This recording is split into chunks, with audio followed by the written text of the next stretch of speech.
Damien ruins horror movies. What's going on, guys? It is time for another episode of Damien Ruins Horror Movies. My name is Damien, and today's episode is brought to you by Cool Dude Inc. That's where I got this shirt. And if you like this shirt, you can go to the website, which I'm going to have posted below in the notes, so you can just click on it. There. I did all the heavy lifting for you. What a guy. I'm so generous. And if you mention Damien Ruins Horror Movies, you can get 20% off your purchase. So, how's that for incentive? Also, go to my Facebook page, or go to Facebook, type in Damien Ruins Horror Movies, and you can find the Damien Ruins Horror Movie Facebook page, where I occasionally put stuff on there. But it also posts new episodes and shit. And it's a great place to go for great Danzig memes. Also, don't forget to like, subscribe, and share. And thank you to all the guys that have subscribed, especially lately. There's been quite a few. There's been a lot of you cool guys that are tapping that button and subscribing and keeping this thing moving forward. And an extra special thank you to the people that have been here all along. Love all you guys. Tonight's movie is in honor of Black History Month, kind of. I mean, that's why I'm doing it. I don't know if this is an honor to anybody. The movie's called Blackenstein. It came out in 1973, around the whole blaxploitation era of the 70s. Directed by William A. Levy. And for some reason, they haven't remade this movie yet. I don't know what it is. I don't know why. And you can if you haven't seen this movie, you can watch it on Tubi. Yes, because that's where I watched it, because I'm into Tubi parties. We're gonna have a Tubi party tonight. All right. So let's get on. Let's get on with this delightful little flick. It opens up with a laboratory that looks 70s as fuck. It reminded me of that movie, The Black Hole. I think it was a Disney movie. I remember getting comics and seeing ads for it a lot when I was like 3. It's got like those same special effects. It looks terrible. But it's funny because only the lab looks like that. Everything else looks normal. And this movie doesn't really feel like a horror movie, because the next scene, a plane lands and we see a woman. Yes, a black woman gets off the plane and she gets escorted to her car. Not really escorted. I don't know. Because it feels like we, the viewer, are watching her, but it seems like people at the airport are kind of watching her too. I don't know why. And they help her in her car, put her luggage in the trunk and stuff. But her name is Winifred. And she is on her way to visit Dr. Stein, the doctor that lives in the lab that I mentioned earlier, the 70s lab. And when she gets to Dr. Stein's mansion, house, lab thing, she is greeted by a large black man named Malcolm. I'm pointing out color not to be racist, but just pointing out, I mean, this, it's like, it'd be weird not to mention, because most of the characters are black. So, I mean, I think Dr. Stein's like the only white dude in this movie. But, I don't know, I'm pointing it out anyway. It's called Blackenstein, for fuck's sake. Don't get mad at me. He lets her in, he's like, oh, the doctor's up there, and I think he walks her there. And when she reunites with this Dr. Stein, she kind of, it unravels the whole story. She's a former pupil. She studied under him for a year and a half. She hadn't seen him in 3 years. And she's transferred, she's from New York. She's transferred here to California because her husband was transferred to a hospital in California because her husband was in Nam. And he stepped on a landmine and got his arms and legs blown off. Blowed the fuck off. So she followed. Did I say husband? I meant fiance. I knew I'd fuck that up. What's the difference, right? And his name is Eddie. She basically engaged to a Metallica song. But she wants Dr. Stein to take a look at him. Which means she knows what Dr. Stein's capable of. He takes her on a tour around his like creepy mansion where he has patients. He takes her up to Eleanor's room. Eleanor is 90 years old, but she doesn't look a day over 60, thanks to Dr. Stein's DNA serum. Which is weird because I don't know what's wrong with Eleanor, other than, like, she's old. Like, why is she here? She's old and she doesn't want to be old, so she's here.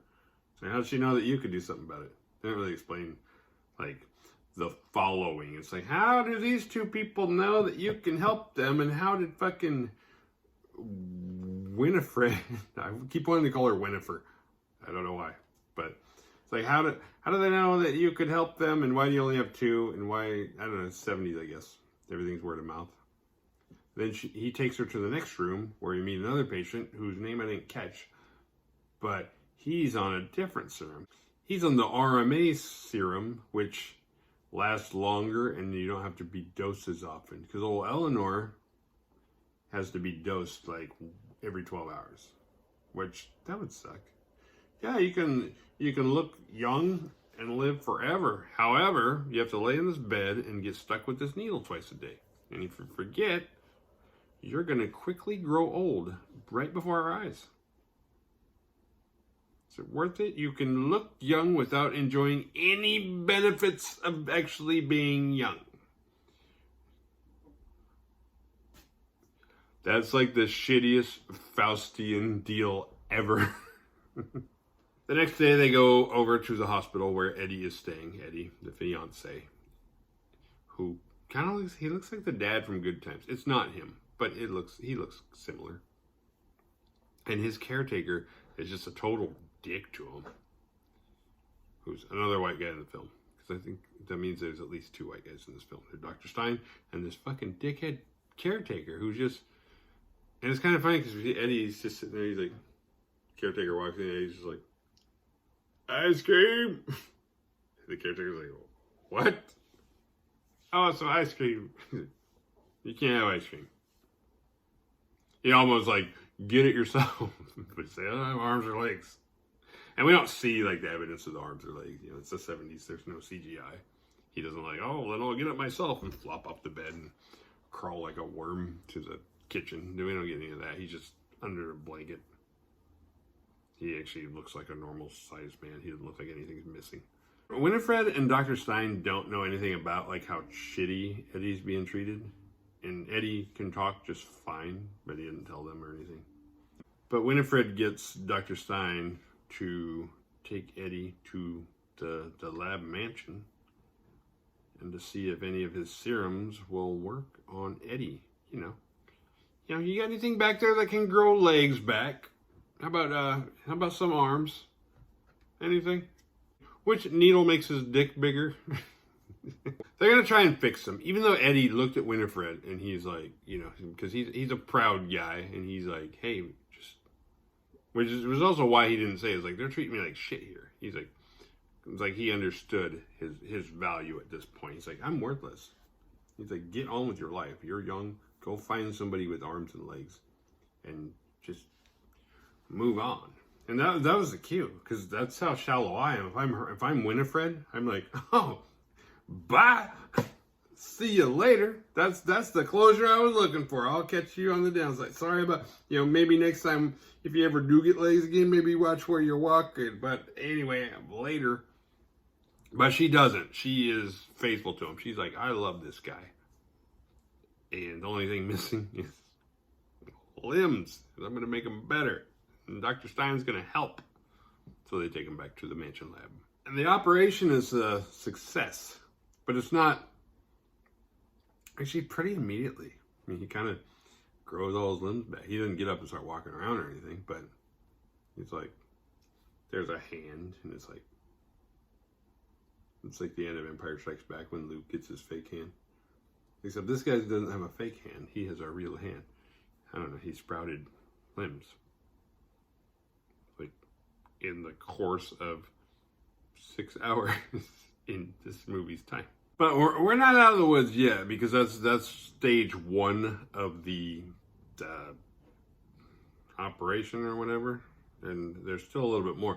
But Malcolm, you remember the door guy? He also, like, delivers serum and chemicals, and he gets them mixed up. So it's like what is Malcolm's job exactly? Why are you letting, like, how racist is Dr. Stein where he's like, oh, you're my assistant, you're my equal. But you also have to answer the door when somebody knocks on it, and then you tell them I'm up here and you're gonna run. You're my bitch. But we're equals, you know. When it comes down to knowledge of how shit works, we're equals. But when it comes to like who's gonna run errands and do chores, that's all you, buddy. Malcolm gets a moment alone with Winifred and attempts to break out of the friend zone. It's not even the friend zone. It's like the acquaintance zone. The I can't even remember your name zone. And he totally tries to skip the, hey, you want to go out and get some coffee sometime zone? And he just professes his undying love for her. Like, he met her yesterday. He's like, oh, I love you. I'm better than Eddie. Even though I don't know shit about Eddie and your relationship. Obviously, you love him enough that you're doing all this for him, and he's a stump. He's basically a fucking backpack at this point, and you're still clinging on to him because you can't do any better. No, she actually likes the guy. She loves the guy and still wants to marry him and help him.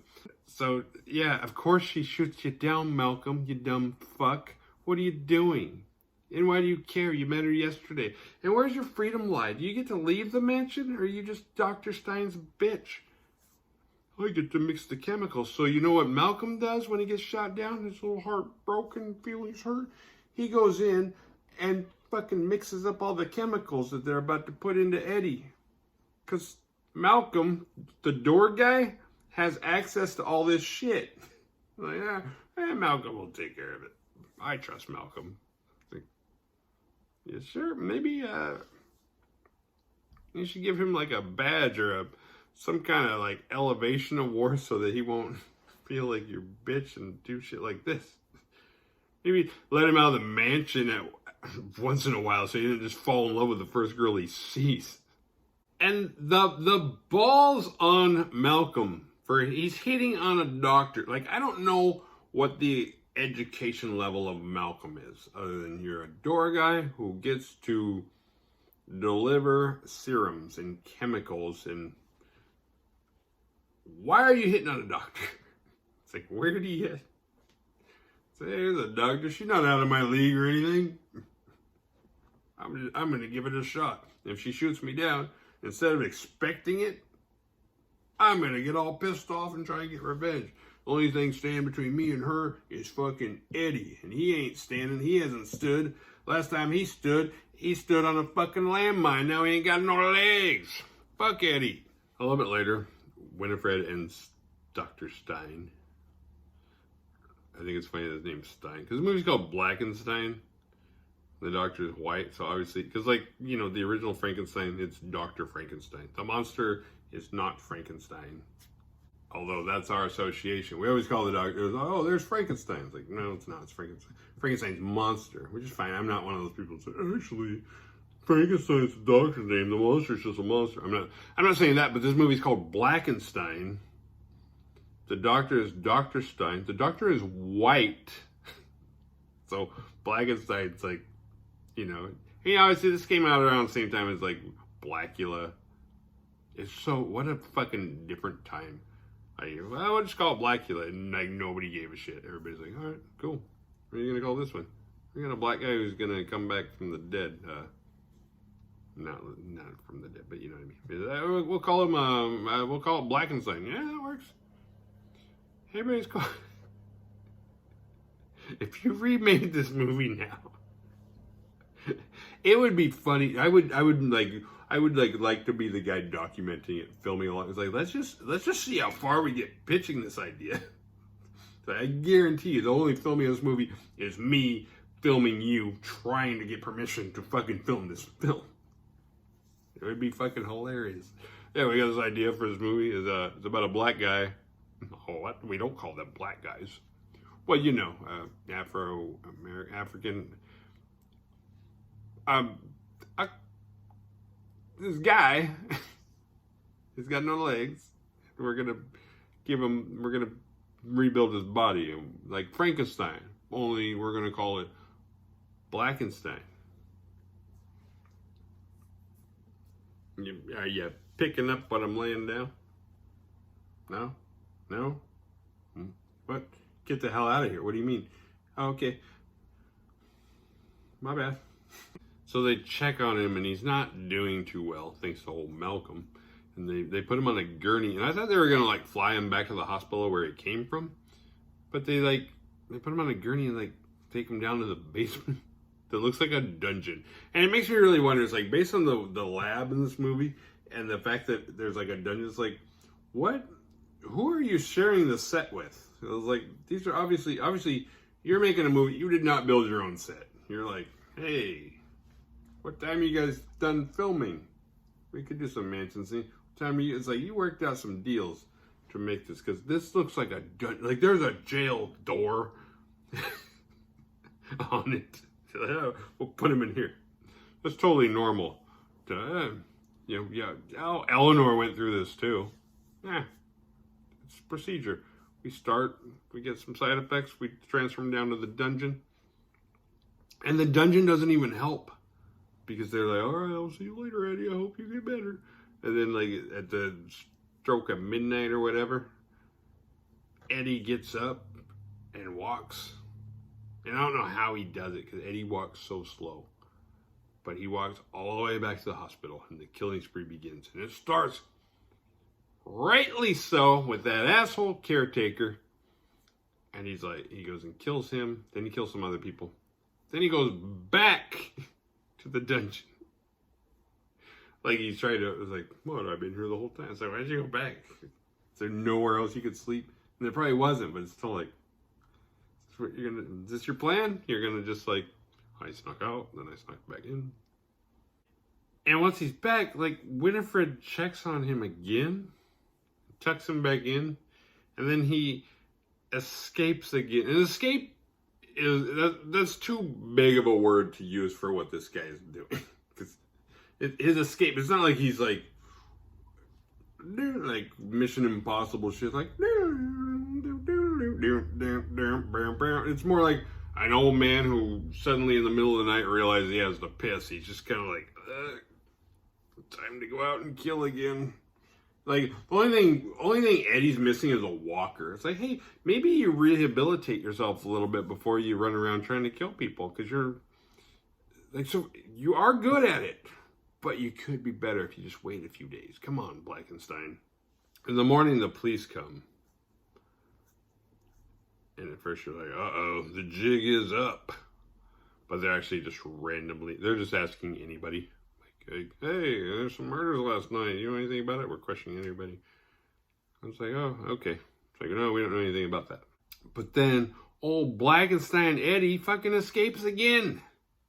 The world's slowest escaper has escaped now 3 times. And this time he goes to the club. Which, how does he know? This is the Michael Myers question. It's like, how does he know where shit is? It was pointed out in the beginning of this movie. He has been transferred from New York to California. He had no arms and no legs. He did not drive himself there and get a lay of the land. Yet suddenly he escapes the Mansion Lab dungeon. And as slowly as he walks, gets exactly, like, knows a shortcut to everywhere he wants to go. It's like, you don't know where shit is. And even if you found shit, how'd you find your way back to where you came from? And why? Why do you give a shit? Like, you got some sneaky, like, well, I want to go kill people, but I don't want Winifred to know that I'm killing people. I also don't want her to know that I can talk and walk and shit. So, you got a weird agenda there, Eddie. And we get, outside the club, we get a little boobage. But the boobage cannot save the girl with the boobs from Blackenstein. And he kills her. But unbeknownst to old Blackenstein, there's a kid watching the whole thing. And he's just like, what the fuck? Because Blackenstein killed, not only did he kill the boob girl, he killed her boyfriend first. And now old Blackenstein is some deep shit. And there was a comedian in the club, and Blackenstein was going to kill him, but he didn't, but he kind of hovered over him. The comedian was having a cigarette, and he like looked up, and there's a shadow. And he describes it as a guy. He's like, there's a 9-foot shadow. Or like, because Blackenstein's like big. It's like, what? Did you give him the wrong legs? Why is he 9 feet tall? How he grew his legs back? Really? Is this the first pair of legs you put on a person? Probably was. Probably it was, but why? Yeah, this guy's legs, he used to have like a 32 inseam. Now he's got a fucking 64. It's like, how is he even wearing clothes at this point? So back at the house, once again, Malcolm tries to make a move on Winifred. Unbeknownst to him, Blackenstein's right down below. But for poor Winifred, like, if Malcolm decides, like, you know what, I'm just gonna rape you. Like, the last person you want to have save you is Blackenstein. Because by the time Blackenstein gets up the stairs to save you, you're probably gonna get impregnated, do the full fucking course of the pregnancy, have the baby, and then Blackenstein will be there like, oh, who's attacking you? It's like, yeah, Malcolm about 10 months ago, you motherfucker. Where were you? I had to walk upstairs with these new legs. Oh, the legs they gave me were too long. I couldn't get up here. I can kill people if they don't move. But if I go to them, I don't know. Like I say, it's like, it's not scary. He's like the bulldozer in Austin Powers. Right? No! He's like, I could just sidestep. I could just run. He actually does get a few kills, but eventually the cops show up and they unleash the dogs on him, and the dogs catch him. And this is, I don't know, maybe this movie's a little bit ahead of its time, because like usually horror movie cops are fucking worthless, but the one time we get a black villain, the cops are like, we got it, we're on it, put the dogs on him. And the dog, like the cops saved the day. It's like, where the fuck were you guys in Black Christmas when there was a white guy making the calls? You show up at the end after he disappeared. You guys show up at the end. There's always sirens at the end of the goddamn movie after everything's done. They never catch the guy. Blackenstein, they're like, boom. Granted, Blackenstein is slow as fuck. But still, come on. Come on. There's a message. 1973 was sending us a glimpse of the future. What we had to look forward to with cops and I'm just talking shit. The Gilligan Award goes to Malcolm, because Malcolm's sensitive little heart created this whole mess to begin with. I know the Gilligan Award should go to the landmine, but I did an inanimate object last week. I'm not doing it again. This time it's Malcolm for fucking shit up, because he was so selfish. He was like, you know what? If I can't have her, no one can. It was that attitude. And he mixed the chemicals and he got people killed. Fuck you, Malcolm. Hey, how about next time you get a job, you establish with your employer what your role is. That way, either you answer doors or you mix serums. You don't do both, okay? That's a weird stretch. What did we learn? Survival tales. Don't step on landmines. Don't let your door guy handle your medicines. Don't drive a convertible if you're going out on a makeout date in the middle of nowhere in the middle of the night. You're just asking. You're just asking to get your head ripped off. Come on. And that is the end, folks. I will see you really soon. Stay tuned. I don't know. There's good shit's coming. Or more shit's coming. I don't know if it's good. I'll try and make it good. I'll make it as good as I can. Love you guys. See you next time.